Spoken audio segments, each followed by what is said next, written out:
வாழ்க தமிழ், வாழ்க உலகத்தார். நான் உங்கள் அன்பு தோழன் பா. மூவேந்திர பாண்டியன். நாளொரு திருக்குறள் வரிசைக்காக இன்றைய பொழுதில் உங்களை நான் இன்முகத்தோடு வரவேற்க காத்திருக்கின்றேன். இன்றைய தினத்தில் நாம் பொருட்பாலில் 69வது அதிகாரமாக உள்ள தூது என்ற அதிகார தலைப்பின் கீழ் அமையப்பெற்ற 684வது திருக்குறளை பற்றி அறிந்து சிந்தித்து செயலாற்ற காத்திருக்கின்றோம். தூது என்பதற்கு தூதுவனின் பண்பு நலன்கள் என்ற பொருளில் இந்த அதிகாரத்தின் தலைப்பு அமையப்பெற்றுள்ளது. இப்பொழுது நாம் 684வது திருக்குறளுக்கு செல்வோம். அறிவுரு ஆராய்ந்த கல்வி இம்மூன்றன் செறிவுடையான் செல்க வினைக்கே.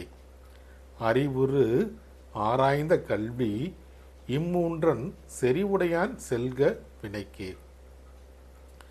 இயல்பான அறிவு, பிறர் விரும்பத்தக்க தோற்றம், ஆய்ந்தறிந்த கல்வி இம்மூன்றையும் நிரம்ப பெற்றவன் தூது செல்லும் பணிக்கு தகுதியானவன் என்பது இத்திருக்குறளுக்கான பொருளாகும்.